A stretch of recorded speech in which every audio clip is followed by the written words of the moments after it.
So the risk and return, um, this is the real, finance part. So you wanted to investment. When you do investment, mainly we consider two things: either higher risk, either lower risk, or higher return.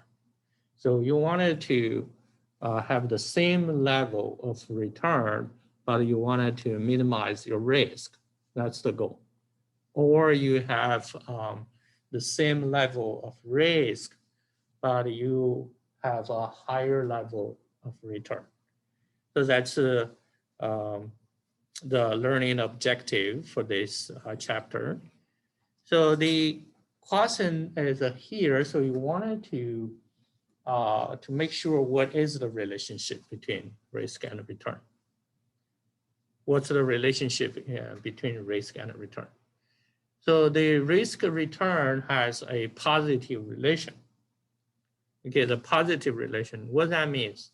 The positive relation is higher risk, higher return. You pursue higher return, you must bear higher risk. Okay, you must bear higher risk.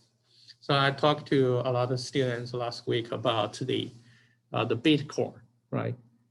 Do you want to buy Bitcoin or you want to invest in Bitcoin, right? So you look at the high return, 1 month ago, you have only 30,000. Now, last week, and I got 50,000.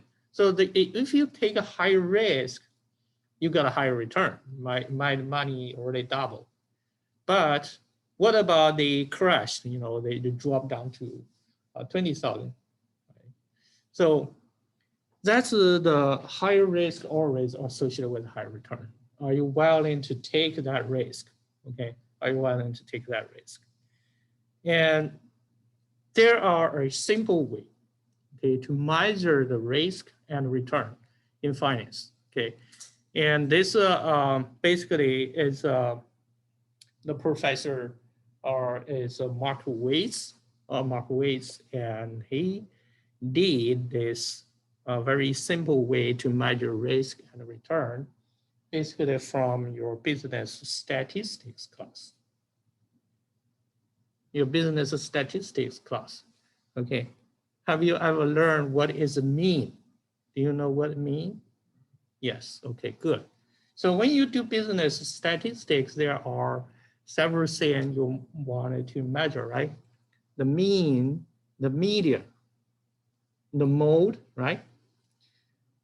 Mean, median, mode. Okay, we do not consider the median or the mode. The thing you need to understand is mean, okay? The mean, that means what is that? Mean is just a simple average, right? Okay, you just take the simple average, that's the mean, okay? And to measure the risk, is a little bit complex, right? So you have to measure the standard deviation.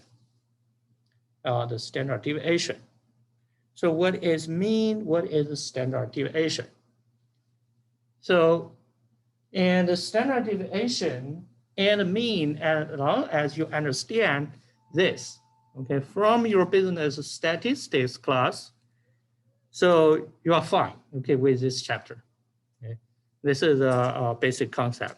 That's why you need business statistics as your prerequisite to take corporate finance, okay? And if you have that concept, the mean and the standard deviation in your mind, it will be very helpful, okay? A lot easier. Okay, so what is expected return? Expected return is the mean of the probability distribution of a possible return. Okay, that is expected return. So expected return is the mean of the probability distribution of possible return. Okay, basically they use the probability as the weight to take the average of the possible return. That's expected return. So because the future return more likely are unknown, okay, with uncertainty, so that's why you cannot see this is your return for sure. So you just say, okay, that's my expected return. Expected return is you expect that will be your return. Is something going to happen, they have some variation in the future, right? Variation in the future. So, okay, the concept we need to know is that the mean, okay, which is the measure of your expected return. Is standard deviation is the measure of the risk. Okay, the measure of the risk. What about you get two different security? Okay, let's say stock 1 and stock 2. And their mean is different, their standard deviation is also different. Okay. If the return is the same, we can decide, okay, which stock is supposed to invest, right? The same level of return, we see which one has a lower risk, right? So which one has a lower standard deviation? It's pretty clear. What about, the same level of risk? The two stock has the same standard deviation. We just see which stock has higher mean, right? Higher return. The same level of risk, which stock has a higher return, that's the one you need to choose, right? What about the two stock, their mean is different, their standard deviation is different. Okay, there is one is called coefficient of variation. So the coefficient of variation is the standard deviation divided by the mean. Okay, so you look at the coefficient of variation, basically that is the risk per unit of return. So that's you see the numerator is the standard deviation. Denominator is the mean, right? So the coefficient of variation is the risk per unit of return. So, you can just use, okay, coefficient of variation. You say which stock has lower coefficient of variation, right? So you see the coefficient of variation is the risk per unit of return. So so basically what we can do is that you look at the coefficient of variation of that stock. Okay, that is the concept or principle you generalized. It's going to apply to any situation. Okay, you don't have to, to consider, okay, this is the same risk or the different level of risk. They are the same level of return or different level of return. You just see which stock has lower coefficient of variation, right? Okay, that's the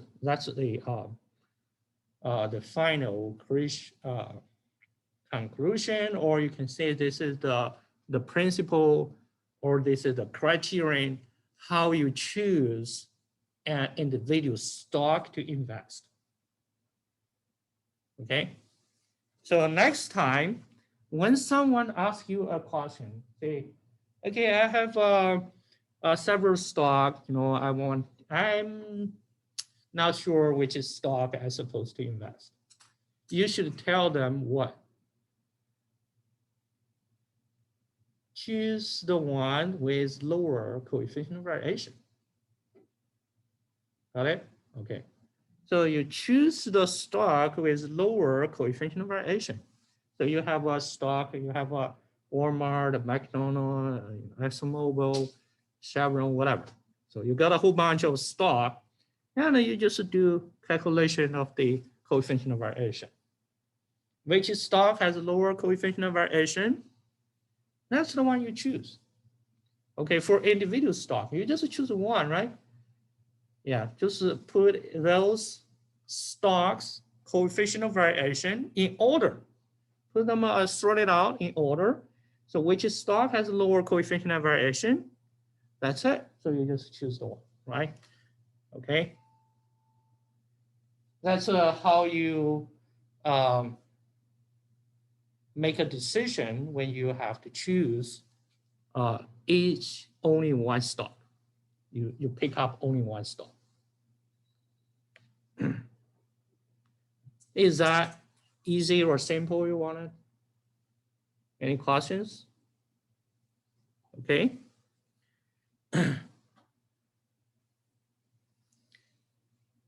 Okay, you might have a quick question. You say, hey, you think it's pretty straightforward and, looks very easy, but how can I apply to the real world? How can I apply for it? I give you an example. Okay, look at the, let's go to Yahoo Finance. Okay, Yahoo Finance. Let's say you choose ExxonMobil, whatever, you can pick up any stock.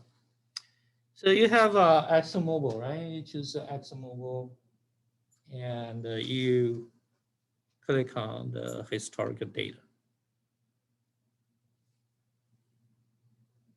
Okay. So this is the one, you just default is the daily, data, the historical price for 1 year. This is March 8th, 2020 to March 8th, 2021. And just you can download this data. Apply. You can choose whatever time period, okay? It's not just 1 year, so any time period. Or you can choose monthly data, weekly data, even longer time period. You just download this data. You click on that, right? Okay, you can see they're going to tell you there is Excel file which you can download. Put it on your desktop. It already exists. Okay, so you're gonna choose. Okay, let me do another name. Okay, so save it. Okay, this is the file we just download.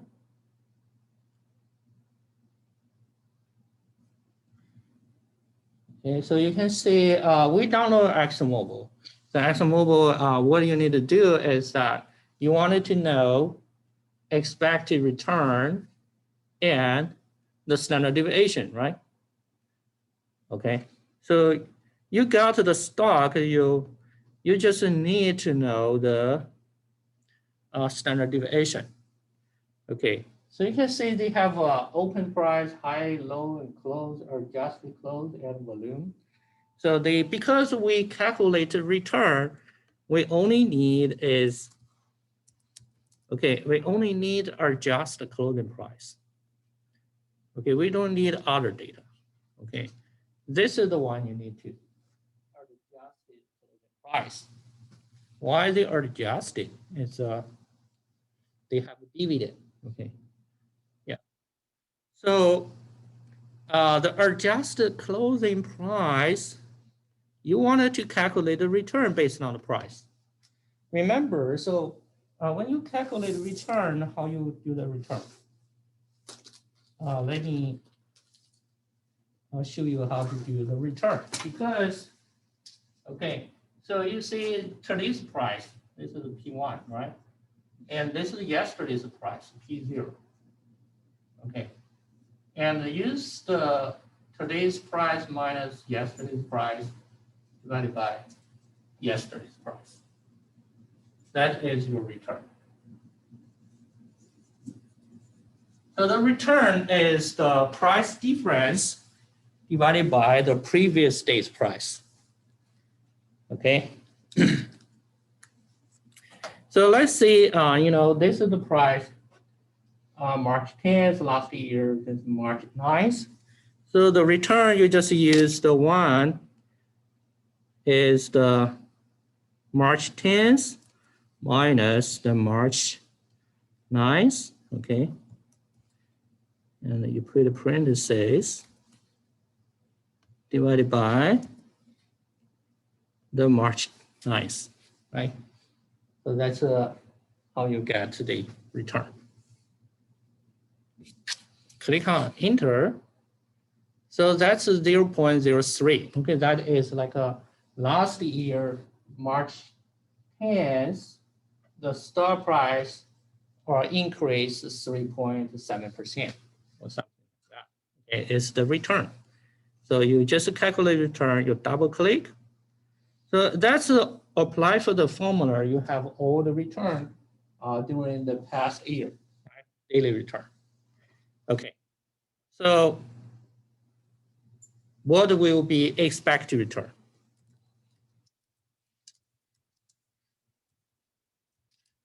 Okay, your expected return. Okay, so expected return is going to be the average. Okay, in Excel, you have the function is called average. Okay, AVERAGE. Okay, so you select all the data. Okay, the return. Select all the return.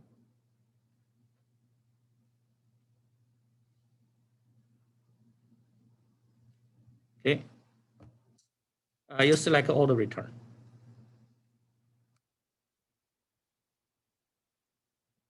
And then you close the parentheses. Okay, that's an average, right? Average. So that's your expected return. You click on enter, that's your average. Okay, daily return 0.002348. That's a daily, okay.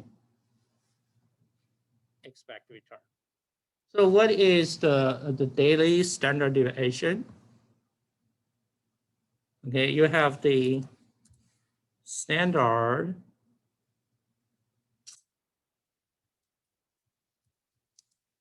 deviation.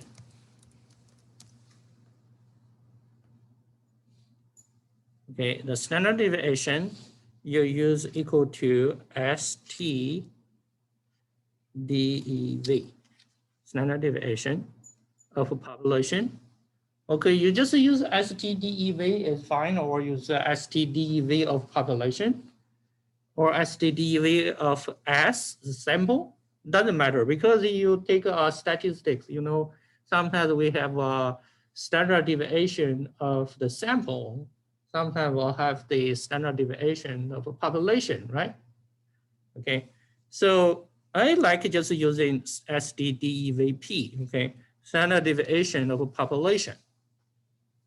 Not much difference, but different professor, they using different one, but you can just use STDEV is okay, right? So I prefer as STDEVP, right? Okay, but you can do select all the data, do the return. That's the standard deviation.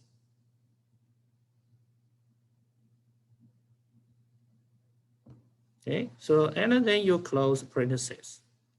You select all the data here, and you close the parentheses. Okay, that's the standard deviation. Okay, so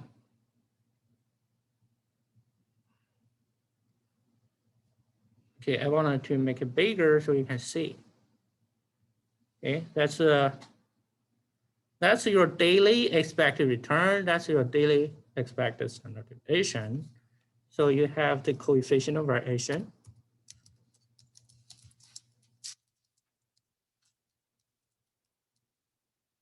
The coefficient of variation, remember, is what? What is the coefficient of variation? Is your standard deviation divided by your expected return.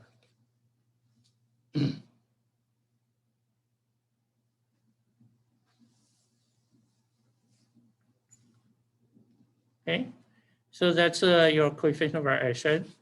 The coefficient of variation is 13.8. Okay, there, I do ExxonMobil, you can do Amazon or some Apple, whatever. Okay, so you see another stock, you do the same thing, you calculate return, and to see which one has lower coefficient variation, right? So you wanted to choose the one is the coefficient, the lower, the better.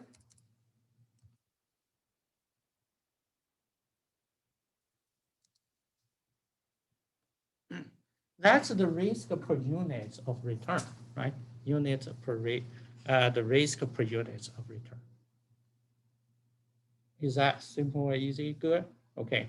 So when you study risk and return, is that if you pick up only one stock, someone asks you, which stock I supposed to pick, so you can just do a calculation, right? The calculation and to see which stock has lower coefficient variation.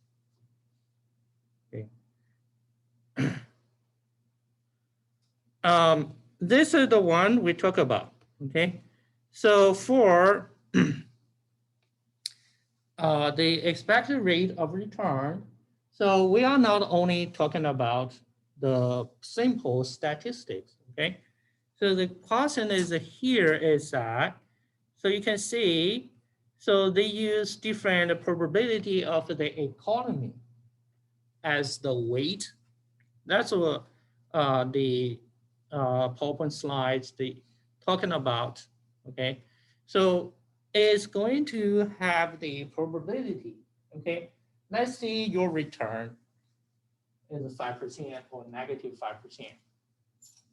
If economic downturn, 20% chance economy will be downturn.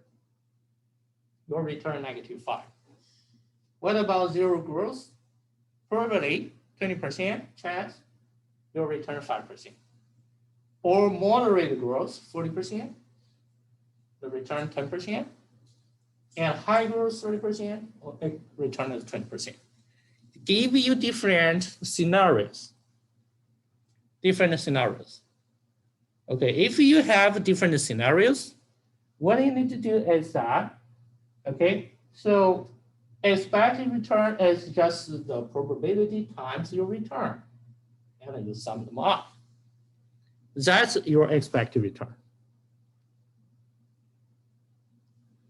Use the probability times the return, right?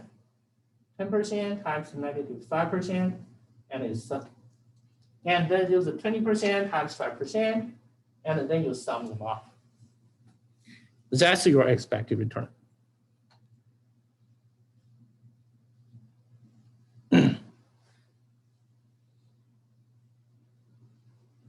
Okay, so the one we do Excel spreadsheet, yeah, it's already just a historical data, you collect that, right? And for the future, you don't know what happens. Maybe you see the US keep have the COVID-19 might be contributed by the vaccine, or might the good economy pretty good, might not good. So the probability is here, okay? You don't know it's gonna rain tomorrow or not, right? So sometimes 50% rain, 50% not going to rain, right? So it's what is going to be the situation tomorrow that will affect your return. So different scenarios, you have a different expected return. So that is your return, okay? And it's going to be the sum of the probability times the return. Okay, so I suppose to cover this by today, it's so sorry, so the technical problem. So,